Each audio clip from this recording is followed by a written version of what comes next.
Ladies and gentlemen, it is super to see several female faces here tonight. Welcome to the Swinton Circle's Spring Buffet, our annual event. Every year we seem to grow a little bit more, and this year particularly. It's nice to see quite a few old faces and quite a few new faces here this evening. I'm not going to single out too many people, but I would like to particularly welcome two people. One is probably here my longest serving colleague, Neil Farnell, who toured Rhodesia with me in 1976, and so we go back that long. So it is particularly good to see Neil. And secondly, probably the newest contact we've made, which is Paul from Canada at the back, who only emailed me a couple of days ago, expressed interest, and we've, well, even after just 2 days, he's here. And let me just also throw in a warm welcome, as always, to David Wedgwood, who has just turned up, so always good to see you, of course, David. We are particularly fortunate today to have as our guest speaker one of the country's most renowned barristers, Mr. Michael Shrimpton. But before then, a few little announcements.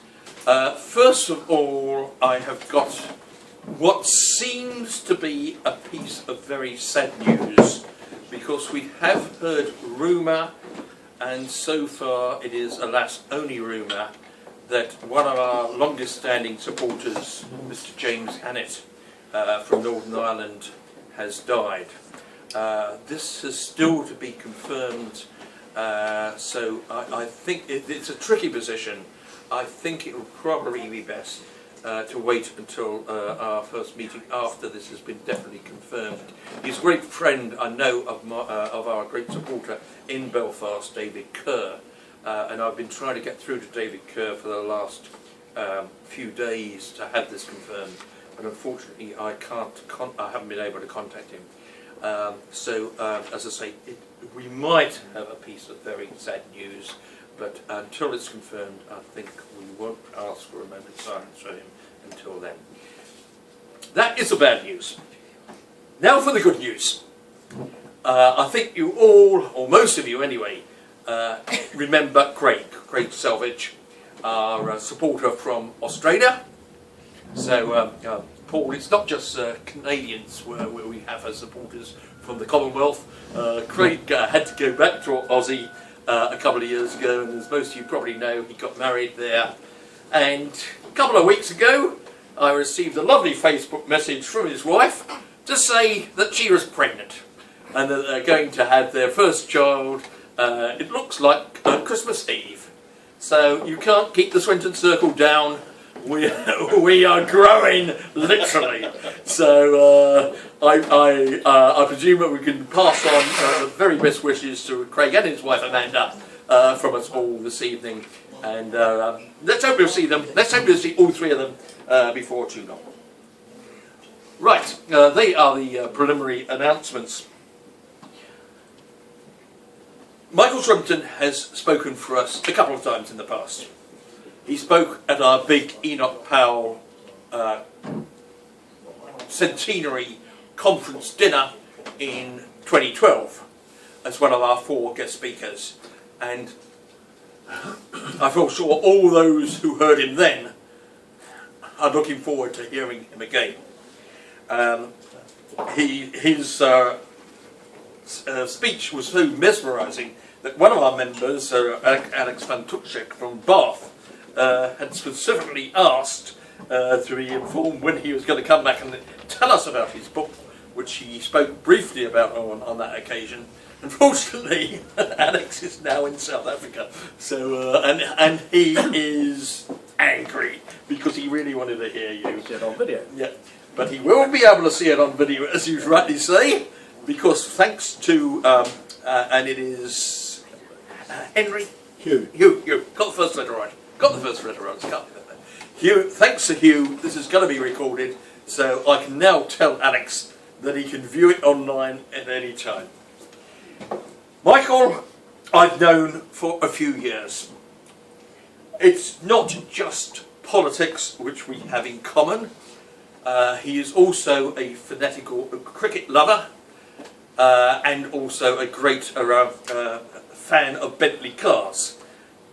Me, driving around in my Ford Focus, of course, have no interest in Bentley cars, but we are fellow cricket fanatics, and I still regard him as a friend, although he's a Middlesex supporter and I'm, of course, a Kent supporter. But there is more to Michael than just those two interests. I know I'm reading now, and I shouldn't, but I won't say when you were born because you don't look nearly that age. But he is one of the most renowned barristers in the country. He's often seen on television. I remember seeing him on Sky a news report just recently. When he is graduated the right term, but he was called to the bar at Gray's Inn in '83, and he has done a number of cases, or been involved with a number of cases which pleases our patriotic hearts no end, particularly defending the metric martyrs. And I always think they shouldn't be called metric martyrs, they should be called imperial martyrs, because they stuck up for the imperial measurement, yes.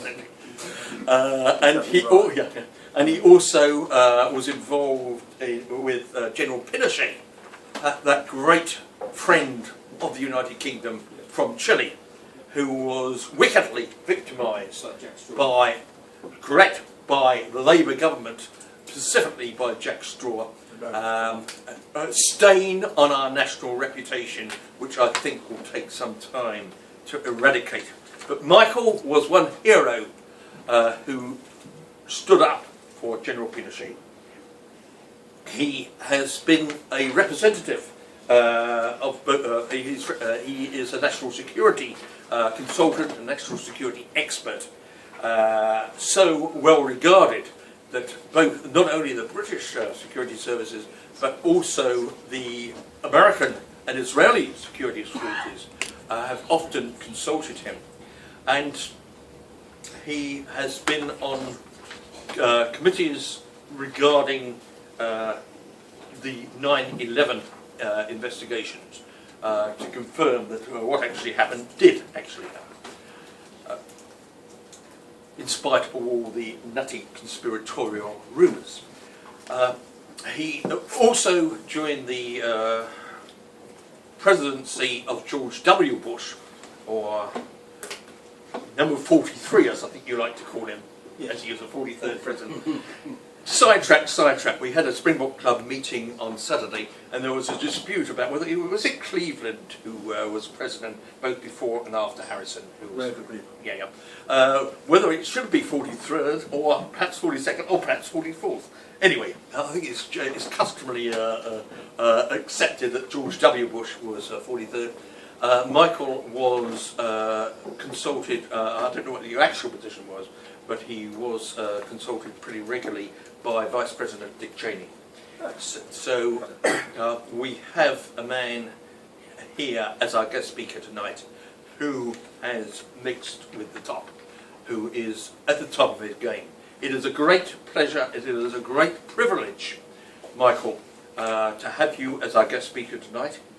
When he spoke for the Enoch Powell Centenary Conference dinner, he told us all about the book which he was then writing, which he has now finished. I think he finished part of it whilst watching the England play the Ashes in Australia, didn't he? He was in Australia. The way England played then, I'm not surprised that you took some time out to write a book. But it has now been finished. There was quite some problem, I know, getting a publisher, which in itself says a lot about how dynamic this book is. They are on sale this evening. They will be autographed. Collector's piece. So it's all over to you. So Michael this evening is going to talk mainly about his book, mainly about the contents, to whet your appetites. So without any further ado, Mr. Michael Shrimpton.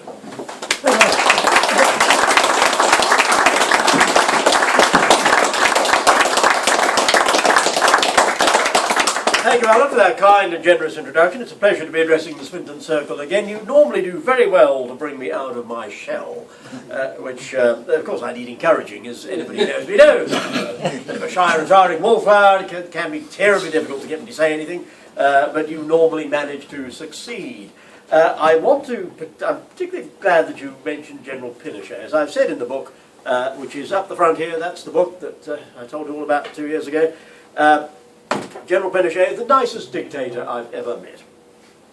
He was an awfully nice dictator. And we don't talk about the coup in Chile, of course, Alan. We talk about the change of government. Coup is such a strong word. Now, I'm very glad that we're being videoed this evening. I should tell you a little story. The last meeting I did that was videoed was a briefing to the Marlborough Research Group in Marlborough in 2008. And this video was stuck on YouTube and nobody watched it. I think it had about 300 hits in 6 years. But in the course of that video, I had just been working on a case which I've covered in Spyhunter. A very interesting case involving an American politician, to be more precise, a Kenyan politician who ended up as President of the United States, a chap called Obama. You may have heard of him. And and there are a number of Africa hands in the audience who will appreciate that he was born in Mombasa, in what was then the Coastal Protectorate, which was the suzerainty, what was it? It was part of the suzerainty of the Sultan of Zanzibar, which causes a huge amount of confusion in the States, because I keep telling him that their president was born a subject of His Highness the Sultan of Zanzibar. And I had some idiot of an expert last week telling me, oh no, that can't possibly be right, because Mombasa's not in Zanzibar. Zanzibar's an island. Oh dear, Zanzibar was Zanzibar was the domain of the Sultan of Zanzibar. The actual island that we all think of Zanzibar isn't Zanzibar anyway, and the Coastal Protectorate was part of the Sultanate of Zanzibar. Anyway, I made a few comments because I had just done some advice for the CIA, awfully nice people, and they'd had me around for lunch at Claridge's. And I know whenever the CIA don't have that big a budget, whenever the CIA invite you to lunch at Claridge's, I knew it was something big, because normally they take you to McDonald's. And the CIA after all. And so we rolled up to Claridge's, and the DIA were there as well. There was a half-bird colonel of the DIA, the CIA. Of course, the CIA, when they invite you to lunch, I should explain, ladies and gentlemen, the CIA don't send an embossed invitation saying the Central Intelligence Agency would invite you to lunch. Of course, it was a political counsellor from the United States Embassy, but we were there with the half-bird intelligence colonel. We were discussing intelligence matters. It was clearly the CIA. And the lunch was all about Obama. A couple of years before, word had got round that I had given some advice to those very nice people, MI5. I won't give names because we're being recorded, but there was a British politician and a baby turned up unexpectedly. And there was an issue, it was a Labour politician, but I won't give names. There was a baby turned up unexpectedly and there was an issue about who the father was. And MI5 were interested to know because they wanted a bit of extra, a bit of extra in the budget. They wanted a bit of leverage over Downing, over the Labour government, and they were being threatened with cuts and various other bits of nonsense. And I said, look, it's easy, we just do a DNA test. And they said, Michael, how do we do a DNA test on a member of the government?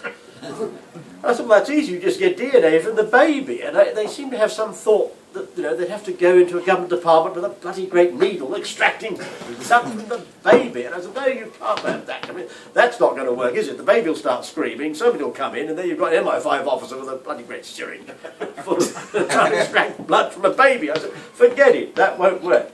All you just do is wipe DNA off the baby, and the baby's dribbled DNA all day long. And as for the other, there was a father and the person we thought was the father and the mother, and I said, look, it's simple. All you do is arrange a dinner, and at the dinner you get their wine glasses, because you'll have fingerprints on the glass and you'll have saliva, and the saliva will give you DNA. And the test was done, and the real father turned out to be somebody different, and MI5's budget went up by about 25%. And Michael had friends in MI5 I didn't have before, which is why I felt able to call on the boys for the occasional favour. Not that they ever actually paid me anything. You never get paid for these things. You don't get a thank you. If you do something for MI5, you don't get a letter saying thank you. But I did actually have a couple of letters from MI5, very anodyne, just saying thank you for your information. But the MI5 don't normally write to you. And should an issue arise as to whether you've actually been in discussion with MI5, it's extremely helpful, Mr. Chairman, to be able to pull out of a briefcase some headed notepaper from the security service with their motto on, Regnum Defending, addressed to you at your genuine address. And it shuts people up no end, including Thames Valley Police. Once had the gall to query whether I've been in communication with MI5. I said, well, how do you explain these letters? The CIA were interested in this particular way of establishing paternity, and an issue had arisen as to whether Obama's mother was his mother. There was not a real problem with the father then, there is now, but there wasn't then. And I explained how we'd done it with MI5, and they thought, that's very good. They went away and organised a little test.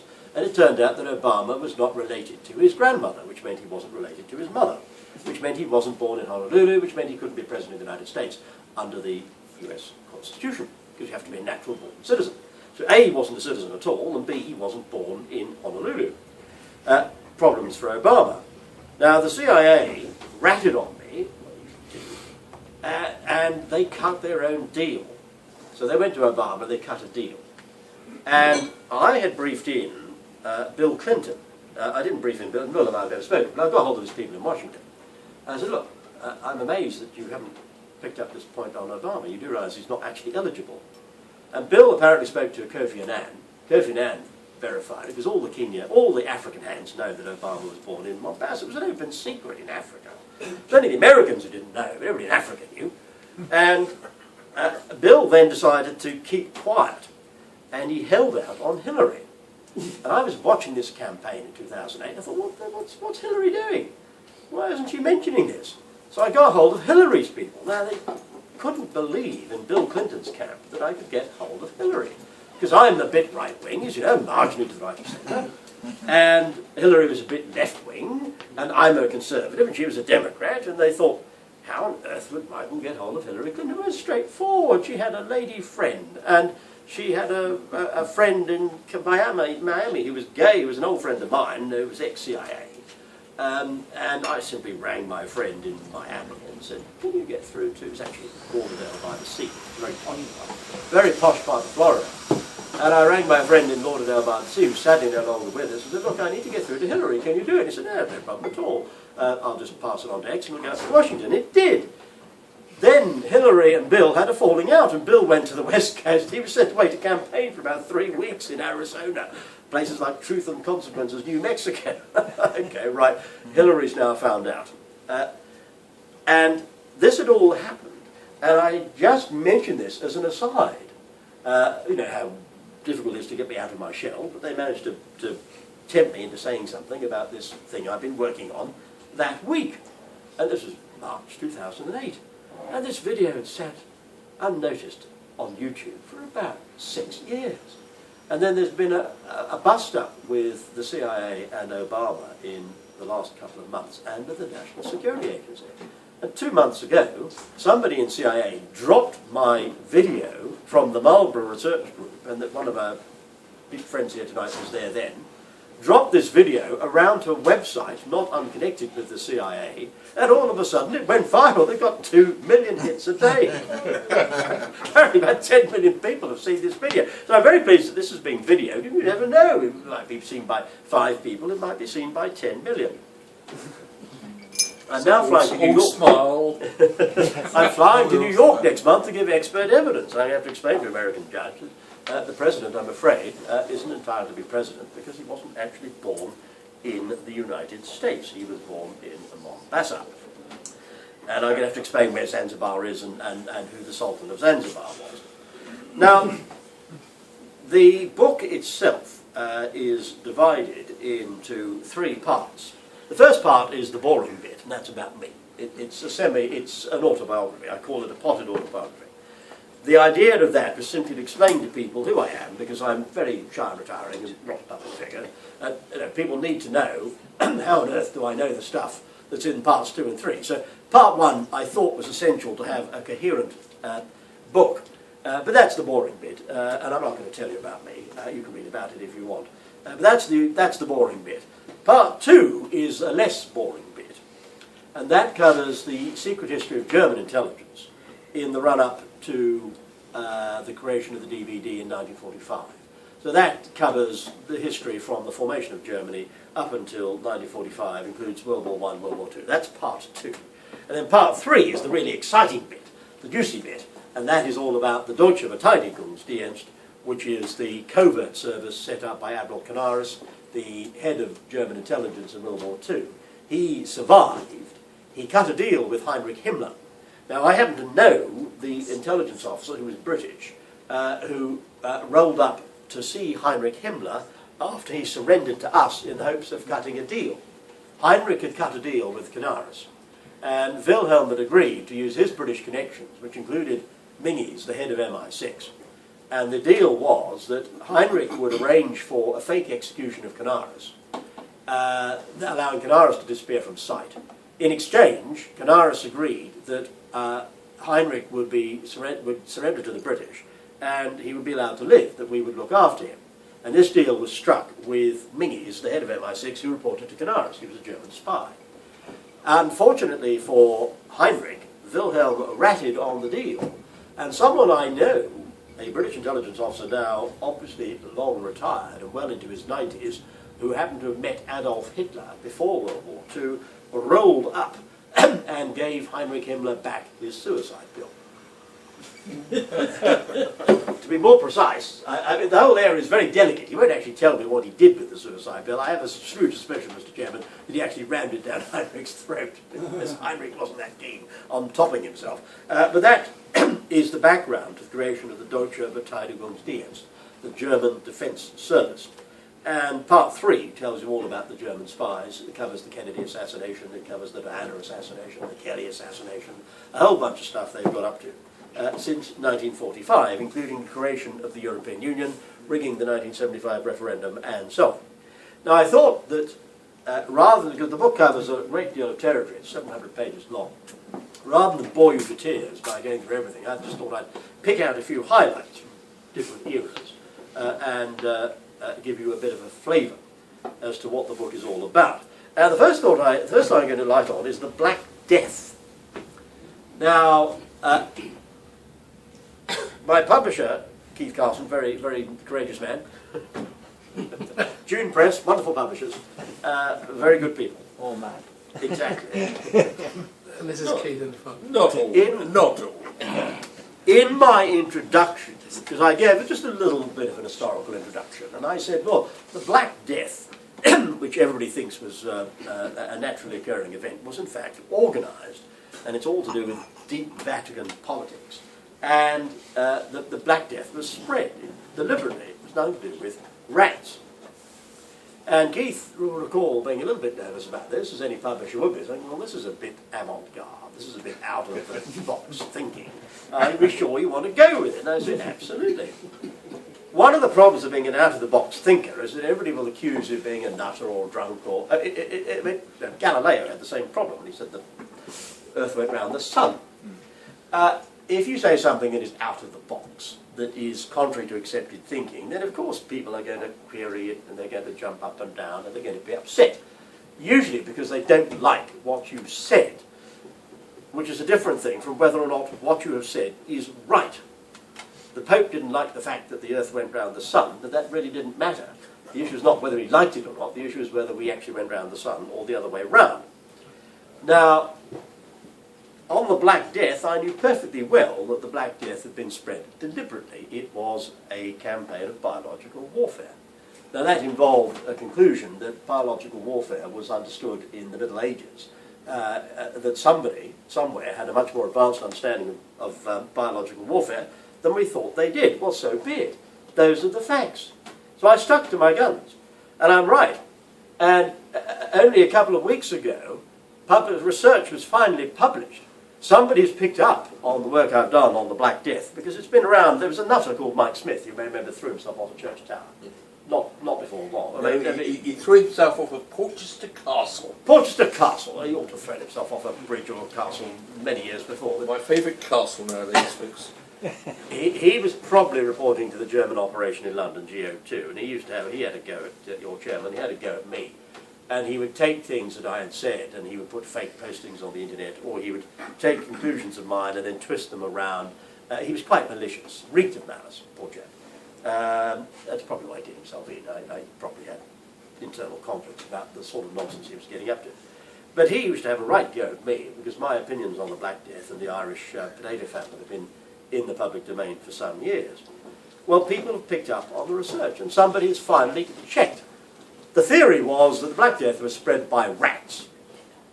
And as I pointed out in the book, well, there are two problems with this. One is that rats don't actually travel very far. I mean, your average rat doesn't go from Paris to London. I mean, they might get on ships, but your average rat is not terribly peripatetic. And the second problem is, if you ever know anything about the bubonic plague, and I did once as an immigration judge deal with a case where somebody had come down with a touch of the bubonic plague from India. I think I wrote in the decision he'd come down with a touch of the bubonic plague, poor chap. One of the things that you don't do when you have bubonic plague is travel. It's not very comfortable. I mean, you don't last very long anyway. It's one of the reasons why it was clear to me that the Black Death was spread deliberately, because most biological weapons are inefficient. The reason they're inefficient is because if it's lethal, it will kill the host very quickly. The problem comes that the host dies so quickly they can't spread it. Actually, very unlikely if you think about it. You come down with the Black Death, you're in the Middle Ages, what do? Oh, I'll go and see the relatives in York. I'll take a 3-day journey over roads even rougher than the M1 and we'll go off to York. Absolute nonsense. You wouldn't want to get on a cart and the relatives wouldn't want to see you anyway. And finally somebody's done some research and we've come up, there's a huge problem with the official explanation. There are no rats. If there was a huge number of rats in the Middle Ages, what we'd have is rat skeletons everywhere, but there aren't any rat skeletons. There are not enough rat skeletons to justify the conclusion that the bubonic plague was spread by rats. And the researcher then retreated, as people often do. They didn't like the conclusion. So they retreated and said, oh, probably it wasn't bubonic plague. Well, it was bubonic plague. Well, that's just one area where I've said something which is out on a limb, but subsequent researchers proved it to be correct. If the plague had been spread by rats, we would want rats. Not enough rats, therefore not spread by rats. Therefore probably spread deliberately. Moving on to the 19th century, many of you will recall the case of Jack the Ripper. Now, Jack the Ripper was absolutely hilarious. The official explanation is that there was one criminal who was in 2 different places on one night, who was going around knocking off prostitutes in the East End of London, but he wasn't tying them down. Now, as I explained in the book, and I've encouraged people not to try this at home, but if you try and disembowel somebody whilst they're still alive, normally they will protest. It's a natural reaction. You're disemboweling, you're sort of getting people's internal organs, and people normally do not like having their internal organs removed. It's just a natural human thing. People get upset if you try and remove their internal organs. And if you're going to remove somebody's internal organs, normally you ought to tie them up first. But there were no evidence of ligatures on any of these women. What's more, there was no evidence of them being gagged. Well, another thing that people tend to do if their internal organs are being removed without anaesthetic whilst they're still alive is they tend to protest. Very often they will scream quite loudly. And again, don't try this at home, but take it from me, if your internal organs are being removed, it's a bit painful. One of the first things you're going to do is scream and say, you bastard, stop taking my liver out. Now, there's no evidence of noise. These women weren't screaming, and I've pointed out in the book, this explanation is all absolute nonsense. Clearly it was more than one person, as I've said in the book. In fact, it was the Germans. In fact, it was a German death squad, and the reason the person removing internal organs knew what to remove and how to remove them was because he was a military surgeon. What we have, in fact, is a German death squad with a military surgeon going around East London knocking off prostitutes. And I've explained why. Why would the Jerrys in the 19th century want to run around London knocking off a load of prostitutes? Because the key German spy in London at that time was a liberal called Gladstone. You may have heard of him. He's the guy who sold Gordon down the river at Khartoum, sold them right down the River Nile, as far as the bloody cataracts. Correct. Now Gladstone was working for the Jerrys. He was being blackmailed in part over his slightly avaricious sexual desires, which were a little bit exotic for Mrs. Gladstone. Officially, he was a friend of prostitutes. He'd been running around the East End of London being kind to fallen women. Well, that's a load of nonsense. If you believe that, you believe the Liberal Democrats' last election manifesto. I mean, no offence, but Gladstone is no more reliable a historian than Nick Clegg. Now, the Jerrys, what had happened was that one of the prostitutes that Gladstone had murdered had a friend, and it looks, called Polly, and I think it looks as though, there's some uncertainty, but it looks as though she went to the press, not understanding the editor of the Times was also reporting to the Germans. Word got back to the German station in London, which was very powerful, and controlled the government, because they controlled Gladstone, that at least one prostitute was talking. So the Jack the Ripper operation had a serious intelligence purpose, which was to deter prostitutes from shopping Gladstone, who left a number of them to die on the streets of London. Very nasty individual, a very violent man, and we had dead prostitutes turning up all over the place. The reason the investigation was a farce is because the government didn't want to find out who was responsible, because the Tory Home Secretary was in the book as well. The whole thing was covered up. And for 125 years we've been treated to absolute nonsense about one man going around disemboweling women whilst they're alive without any help, without tying them up in the first place. Just complete and utter nonsense exposed in Spyhunter for the first time. I think we're beginning to get a measure of the book, ladies and gentlemen. It is a little bit controversial. And something, not that I indulge in controversy for its own sake, but some of the things it says are new. Well, that's the whole point of writing. That's why I wrote it.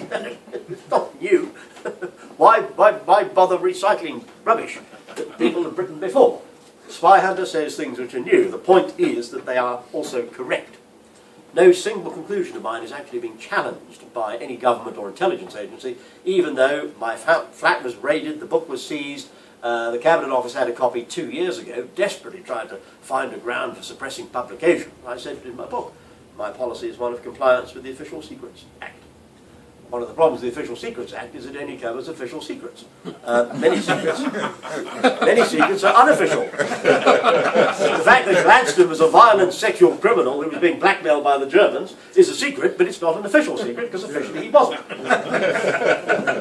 Some secrets, as yes, Minister, you'll recall the episode, some things can be officially unofficial, but unofficially official. There's no breach of the Official Secrets Act. Governments and intelligence agencies have been poring over Spyhunter for about 2 years.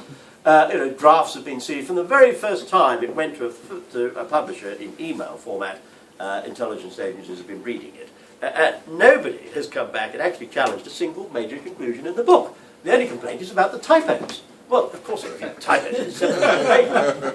Unfortunately, the first publisher was American. We had to translate it into American, and then I had to translate it back to English for June press. So that has led, I'm afraid, to 1 or 2 typos, but we're working on those. Now, that's Jack the Ripper. I mean, very, very entertaining, unless you're a liberal.